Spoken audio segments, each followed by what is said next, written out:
rendo fof so ñaawi rendo heddingo ngo yaltinta kangi e nder jolngal mum kono noon ko ma jali ñingi seyfiti walla jalkiti rendoji no paamirta ni kala geɗe pine taarini ndi ina foti wattorede heen wona mere tubakoɓe so mayorama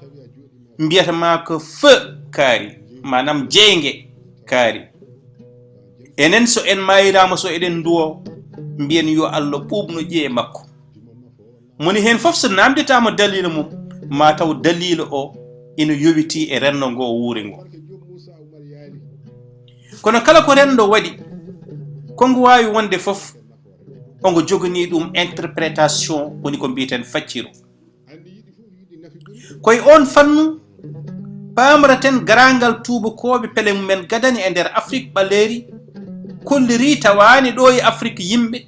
kono tawi ɗo ko kulle kaaloje ɗum ko wiyete l'aire de délégation yonta jeddi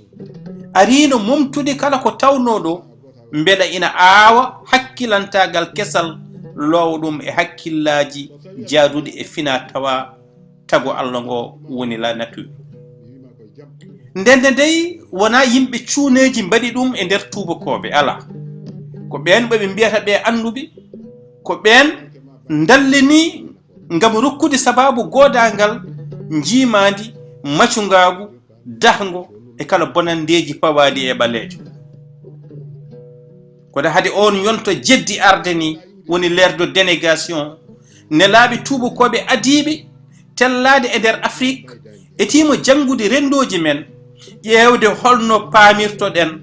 ƴewde holko jaɓɗen holko caliɗen hol ngakkat e rendoji men hol ɓure majji holno ɗi natorto ɓen ɗon woni ɓe mbiyeten missionnaire en walla explorateur en ɓen ko nelaɓe arɓe ñukkindade rendoji sabu rendu men fadde e weeyo men walla tarinu men wasde ɗum rukkude wawde wadde won gueɗe ina jiila yo holto ɗen gueɗe mbawi waɗede beela ina mbawa ɓamtude rendoji mabɓe ɗum ɗon jibini dahgo caggal mum jibini jimadi woni colonisation kono ko adi ɗum ko dahgo ngo woni esclavage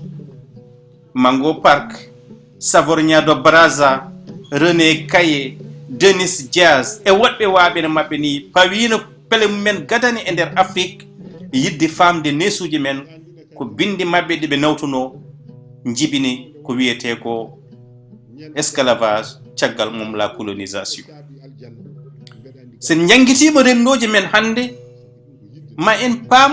ɗum ko jolno e on yonto ko ɗum woni e yahde hay hande e tubakoɓe natoɓe e nder nokkuji men ina jangguito fannu no gurdaten ni koɓe nelaɓe arɓe ñukkindade leyɗele mabɓe ƴewde holko leƴƴi men jaaɓi holko cali ɓeɗo ɓe limtuɗen fof pawi tuufere adande gostigu Afrique nde garno ñukkindade ɓe mbino ko Afrique ala neesu ala pina ko ndin jencude mabɓe nde ɓe jiiti e nder wittoje mabɓe ɓe tongi e nder defte ɓe nawtani leyɗele mabɓe ko tugnade e ɗin wittoje mabɓe jibina dahgo ngum kalɗen ngo kono ni adi nde garoyten e dahgo Afrique yankoɓe e sifade holno ɗum yaruno ɗo hande eɗen ɓuuro dartade e haralde wiyeteɓe ko anduɓe tubakoɓe hutornoɓe gandal mumen e bindol mumen ngam mumtude ɓuuri Afrique yankoje tawa ko nden haralde ɓuuri jalde e hakkillaji wonde Afrique naajo e kullel ko gotum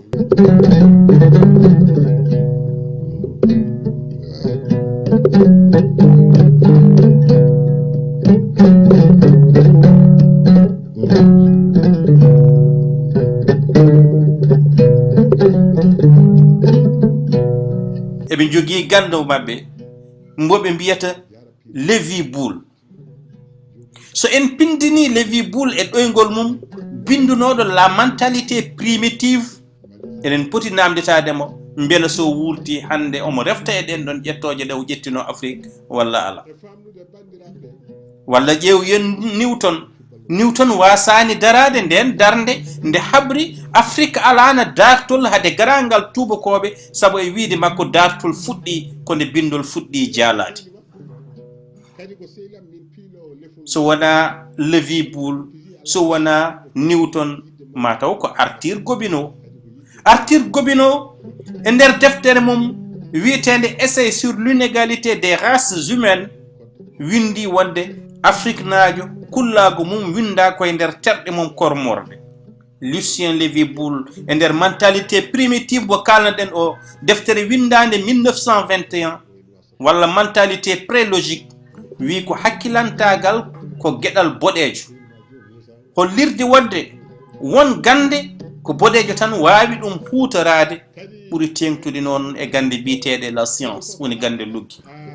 Arthur Gobineau e nder bindanɗi mum ha hande holliti e lawagol leƴƴi windere so waɗama lasol ko Afrique naajo arata laaci.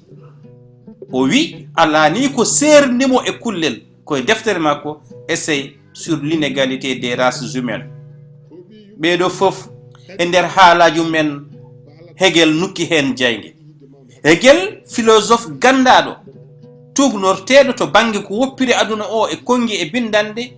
e nder deftere mum la raison de l'histoire e nder kadi deftere mum wonde wiitende leçon de la philosophie de l'histoire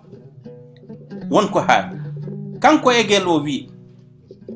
Afrique ko duude cukagu tarik. Afrique naajo kam e cukalel ala ko ceerti sabu o ala miijo o jogii ko muuyoji. O wi kanko Hegel ɓaleejo ko tagore aadantere e nder surwende mum.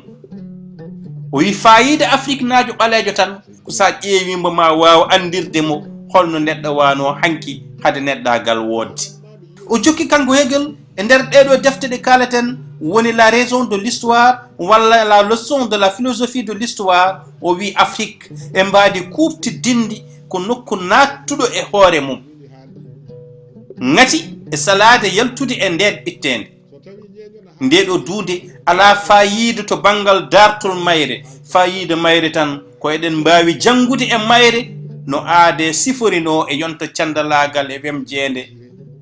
handemo jeeyede e neeso aduniyankewo.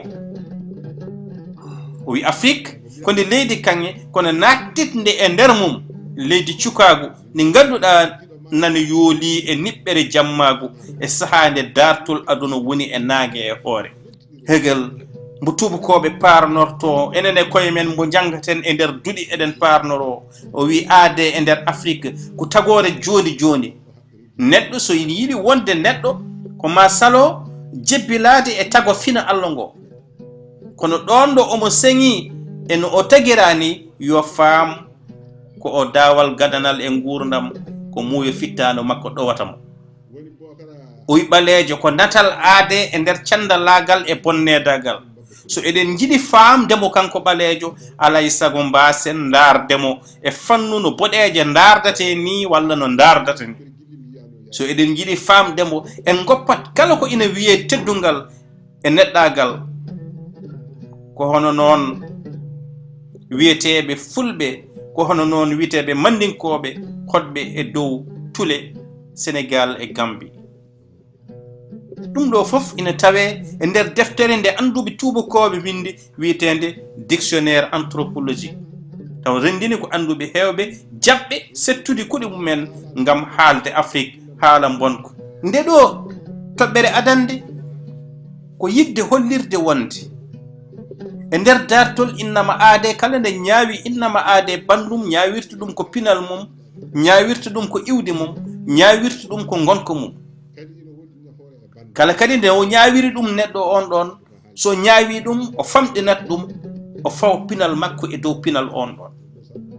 ɗum ni sa ƴeewi ɗum mataw wona tan hakkunde tubakoɓe e ɓaleɓe kono hay hakkunde ɓaleɓe e nder koye men moni fof so ina inna goɗɗo on walla so ina ñaawa goɗɗo on ñaawata ɗum ko e maale no ina famɗonira ɗum walla ina waɗa ɗum jeymo.